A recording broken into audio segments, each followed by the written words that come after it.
오늘 읽은 말씀은 예수님의 비유 말씀 중에 이제 하나의 말씀이죠. 우리들에게 굉장히 익숙한 말씀인데, 오늘은 지금 우리들의 처한 상황과 좀 비교해서 이 말씀을 좀 깊이 보기를 원합니다. 혹시 씨를 뿌려서 농사를 지어 보신 분들이 있는지 모르겠지만, 이 씨 뿌리는 행위는 열매를 많이 수확하기 위한 생산적인 노동 행위이죠. 그냥 이게 씨를 뿌렸을 때 여러분들 그냥 뿌린 걸로 끝나는 게 아니라 많은 열매를 맺기를 소망하는 마음이 씨 뿌린 자의 마음이겠죠. 이렇게 뿌려진 씨앗이 오늘 본문에 보니까 길가에 떨어지기도 하고 돌짝밭에 떨어지기도 하고 가시덤불에 떨어지기도 한다고 이야기하시면서 이를 우리들의 마음으로 해석한 오늘 본문을 보면, 우리들이 지금 예배를 드리고 팬데믹 상황에서 하루를 살아가는 우리들의 마음에 여러 가지 생각을 들게 하는 것 같습니다. 우선 길가에 떨어진 씨앗은 악한 사람이 우리의 삶에 갑자기 들어오는 경우라고 볼 수 있을 것 같습니다. 이런 악한 사람의 악함은 잘 드러나지가 않아요. 눈에 딱 띄면 피할 수 있지만 이게 드러나지가 않습니다. 평화롭던 마음의 이 악함은 우리를 걱정스럽게 하고 불안하게 하고 혹은 누군가를 비난하게 함으로 열매를 얻지 못하게 하는 경우를 말하는 것입니다.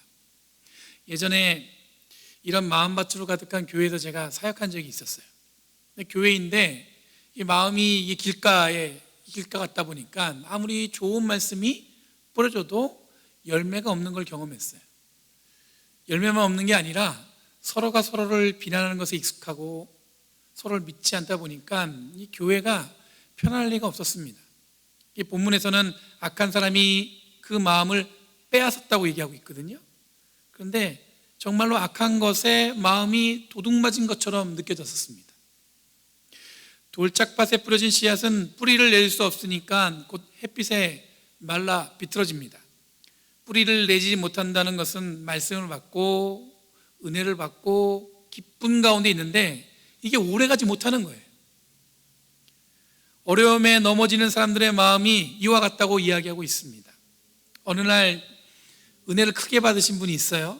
그러다 보니까 말 그대로 은혜 잔치를 베푸십니다. 받은 은혜가 크니까 이런저런 봉사를 마다하지 않습니다. 모든 예배에 빠지지 않고 모임에도 늘 열심을 냅니다. 그런데 길게 가지 못하는 경우를 종종 보게 돼요. 왜냐하면 본인은 은혜를 받아서 변화되었지만 그분이 부딪히는 세상은 변한 게 하나도 없는 거예요. 그러다 보니까 은혜를 받아서 변화된 것은 맞지만 변화된 자신과 세상도 함께 발맞추어 줄 것이라고 생각했기 때문에 이 변화된 것이 자기 혼자뿐이다 보니까 이 금세 지쳐버리는 경우죠. 가시밭에 떨어진 씨앗은 세상 염려와 혹은 재물 유혹으로 은혜를 잊어버리는 경우를 말한다고 이야기하고 있습니다. 아마 지나친 현실주의 정도로 이해하시면 이 가시밭에 떨어진 씨앗을 이해하는 데 도움이 될 것 같아요. 여러분, 사람들의 이 성향은 다양하죠. 어떤 분은 꿈을 날마다 크게 꾸는 분이 있어요. 보면은 진짜 하루에도 몇 번씩 빌딩을 지었다, 무너뜨렸다, 새로 지었다, 꿈을 무지하게 꾸는 분이 있어요. 근데 또 한 편은 어떻습니까? 늘 현실적인 면을 보죠. 근데 장단점이 양쪽에 다 있는 것 같아요. 꿈만 꾸면 무모하고 현실주의에 치우치면 더 이상 진보할 수가 없겠죠. 그러니 이게 잘 섞이는 게 중요한데, 여기서 말하는 현실주의, 즉 가시밭에 떨어진 씨앗은 주어진 현실에 몰입해서 근심과 걱정으로 일관된 삶에서 어쩔 수 없이 주어진 은혜가 열매를 맺지 못하는 경우를 이야기하는 거예요. 은혜를 받았는데 이 현실적인 마음 때문에 주저주저하다 보니까 더 이상 그 은혜가 열매를 맺지 못하는 거죠. 마지막으로 좋은 밭에 떨어진 씨앗, 말 그대로 열매를 많이 맺게 되는 씨앗인데, 이 다른 문장에선 찾아볼 수 없는 단어가 하나 등장해요. 뭐냐면 덜어는, 이 단어가 붙어 있어요. 이 얘기는 무슨 얘기냐면 흔치 않다는 거죠. 헬라어 본문에 보면은 이 덜어는 이란 단어가 맨이라는 단어를 사용했습니다. 이거는 늘 대조, 그러니까 뭔가 비교할 때 사용하는 이 단어인데, 비교해서 많지 않다는 것을 표현할 때 사용하는 단어입니다. 그러니까 길가에 돌짝밭에 가시밭에 떨어진 씨앗보다 좋은 땅에 떨어지는 씨앗이 많지 않다는 거예요. 그러면 이거는 농부의 잘못이라고 할 수 있죠. 씨를 뿌릴 때 좋은 밭에 뿌려야 되는데 그렇지 않고 그냥 어떻게 보면 생각 없이 막 뿌리는 거예요. 좋은 땅을 일구지 않은 상태에서 씨를 뿌린다는 것은 원래부터 이 농부의 이 농사법은 열매를 맺고 수확하는 것엔 관심이 없다는 것을 이야기할 수 있다는 생각이 들었어요.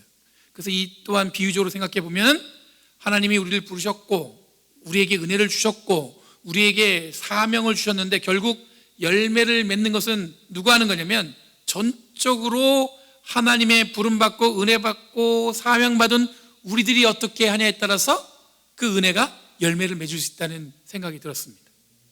오늘 이 비유 중에 저는 가시밭에 뿌려진 씨앗에 대해서 좀 더 깊이 들여다봤으면 좋겠어요.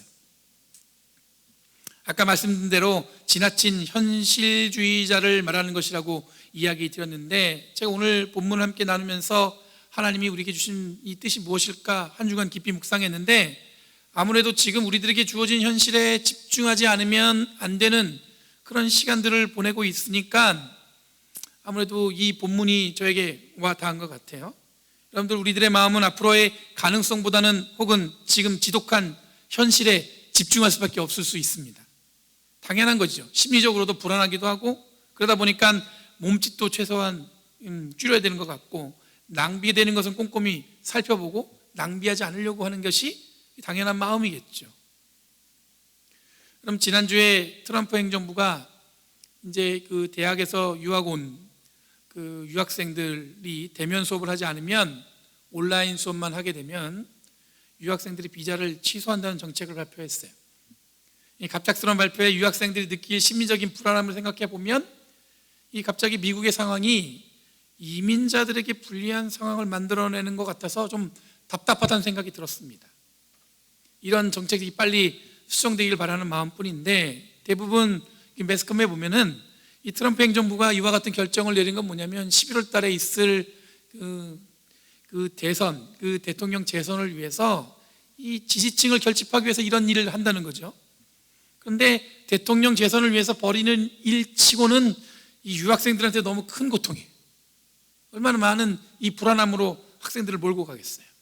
동시에 아무래도 유학생들이 많은 버클리에 있는 저희 교회 그리고 저희 교회 안에서 있는 학생들한테 적지 않은 영향을 미치지 않을까 그런 생각이 들었습니다. 그리고 비슷한 시간에 한국의 박원순 서울시장이 자살한 소식이 굉장히 충격적으로 다가왔습니다. 미국의 메이저 탑 뉴스에서도 이 뉴스를 다룰 정도로 그 박원순 서울시장의 자살은 이 시대를 살고 있는 우리들을 매우 불안하게 하는 뉴스 중에 하나가 아닐까 생각이 들었습니다. 개인적으로는 이성적으로 미투라는 이슈로 냉정하게 바라보면서 가슴 한편에는 뭐냐면 이 안타까움이 함께 느껴지는 이 말할 수 없는 설명할 수 없는 감정으로 지금까지 시간을 보낸 것 같습니다. 코로나 바이러스는 가라앉지 않고 있고 들려오는 뉴스나 소식들은 부정적인 것들로 가득하다 보니까 그나마 우리가 교회에서 성전에서 예배를 드리고 마음을 나누고 교제하는 시간을 좀 있었으면 그래도 함께 기도하면서 이 시간을 이겨낼 수 있을 것 같은데 그러지 못하면서 집에서 머무는 시간이 길어지는 상황에서 성도들의 마음이 어떨지 목사로서 약간 걱정되는 시간도 또한 가지게 되었어요. 아름아름 여러분들 소식을 들어서 아시는 분들 계시겠지만 저희 교회도 성도님 중에서 디스크 수술에 크게 이제 큰 수술 하셔가지고 회복 중에 있는 분도 계시고 몇몇은 새롭게 바뀐 이 유학생 정책 때문에 불안해하는 청년들도 있고 또 일하시다가 화상을 입으셔서 고생하는 분도 계십니다. 예전에는 함께 주일날 매주 보면은 그 상황을 잘 마음속에 새기고 중보기도 할 수 있고 마음을 나누는 시간을 가졌을 텐데 그렇게 하지 못하면서 이제는 홀로 어쩌면 누구와도 나누지 못하는 어떤 그런 시간을 보내면서 그런 시간과 싸우는 분들이 있을 것이라는 생각에 제 마음이 무거워졌어요. 이럴 때 우리들에게 뿌려진 씨앗이 이 무거워진 마음 때문에 가시밭처럼 되어서 주어진 현실에 세상 염려하고 재물에 대한 유혹에 열매를 맺지 못하는 것처럼 우리의 마음이 흔들릴 것에 익숙해지는 것은 아닐까, 그런 생각도 해봤습니다. 걱정되는 거죠. 그 상황 때문에 더 마음이 흔들리고 받은 은혜도 다 까먹어버리고. 오늘 읽은 마태복음과 평행 본문은 구약성경의 창세기 25장 말씀입니다. 그 25장 말씀에는 굉장히 유명한 이야기가 등장하는데 야곱과 에서의 이야기가 등장해요. 여러분, 에서와 야곱의 이야기는 장자권에 대한 이야기가 굉장히 중요한 맥락을 갖고 있죠. 간단히 말씀드리면 사냥을 마치고 돌아온 에서가 너무 배가 고프니까 동생 야곱에게 내가 장자권을 줄 테니까 팥죽 받아먹는 것으로 약속을 합니다. 그러면서 에서가 하는 얘기가 뭐냐면, 나는 지금 죽을 지경인데 지금 나에게 맡은 이 맏아들의 권리가 뭐 그리 대단할까, 이렇게 이야기해요. 배고픔이 에서에게 주어진 특별한 권리보다 이게 우선되는 겁니다. 그러니까 자기한테 주어진 특별한 이 권한, 그게 있는데 그거보다 뭐가 우선이에요? 배고픈 게 우선이에요. 지금 잘 아시겠지만 이 일로 인해서 에서와 요셉은 긴 시간 애증의 관계로 살아가게 됩니다. 에서를 살펴보면 당시에 에서는 능력이 출중한 인물이었습니다. 당시에 사냥 잘하고 힘 있는 남자로 묘사되는 에서는 어느 누구와 견주어도 능력 있는 사람으로 소개되어질 수 있습니다. 당시에 사냥에 능하고 체력적으로 든든한 에서는 가족은 물론 공동체에서 가장 인정받는 인물이었을지 몰라요. 그 당시에는 그렇지 않았겠어요? 뭐 다대단한 사람이 있는 것도 아니고 사냥 잘하고 힘 있는 건장한 사람이라면 그 공동체에서 인정받았겠죠. 그런데 이 에서는 자기에게 주어진 장자권을 배고픔보다 가볍게 여겼습니다. 말 그대로 지금 그에게 닥친 현실에 충실한 사람이었다고 볼 수가 있겠죠. 주어진 현실은 배고픔이었고 장자권은 그냥 거추장스러운, 당장 필요하지 않은 것처럼 보였을지는 모릅니다. 그러니 현실에 집중한 나머지 정말로 중요한 가치를 가장 가볍게 만들었다고 볼 수가 있습니다. 세상적으로 능력이 있어도 자기 현실에만 집중한다면 이 장자권을 팥죽 한 그릇에 팔아넘겼던 에서와 같은 삶을 사는 것과 마찬가지라는 생각이 들었습니다. 그러니 아무리 좋은 은혜가 씨앗이 뿌려져도 그 마음이 너무 현실에 집중하면 열매를 절대로 맺을 수 없게 된다는 것이죠. 그러므로 늘 우리들에게 주어진 현실에서도 우리들의 마음밭을 현실이 아닌 좋은 밭으로 만들어낼 이유와 가치에 집중하는 것이 우리들이 노력해야 할 마음밭을 일구는 자세가 아닐까 생각이 들었어요. 그럼 구체적으로 어떤 마음밭을 갈아내기 위해서 노력해야 할까요? 제가 개인적으로 굉장히 좋아하는 목사님이 계셨어요.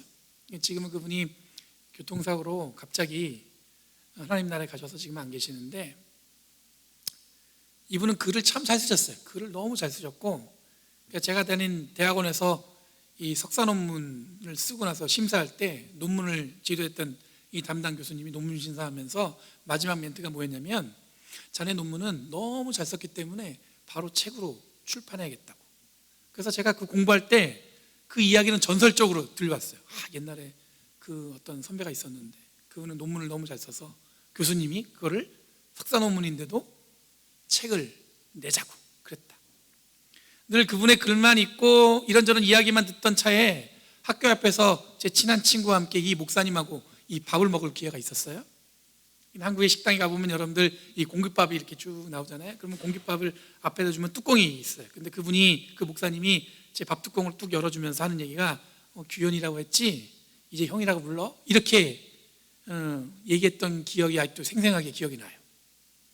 그리고 얼마 후에 목회하시던 곳에서 차를 운전하시다가 그 탱크롤이라는 아주 큰 대형 그 트럭에 부딪혀서 교통사고로 바로 돌아가셨어요. 이 목사님이 이 형이 쓴 글 중에서 교회, 성도의 마음이 무엇인지를 잘 알려준 그 글이 있어서 제가 오늘 소개하려고 합니다. 아무래도 지금 우리들이 기대하는 좋은 밭, 가시나무를 벗어나 좋은 열매를 맺을 수 있는 마음밭을 어떻게 가꿔야 하는지를 잘 보여주는 것 같아요.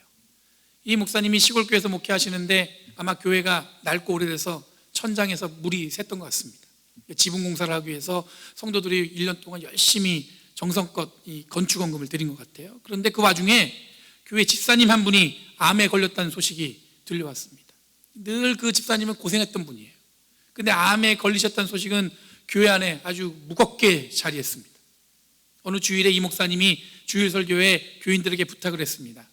하나님의 성전인 교회를 잘 가꾸기 위해 우리들이 열심히 노력했는데 살아있는 또 다른 하나님의 성전인 이 집사님이 암이라는 고약한 질병으로 무너져 가는데 우리들이 어떻게 그냥 지켜만 보고 있을 수 있겠습니까?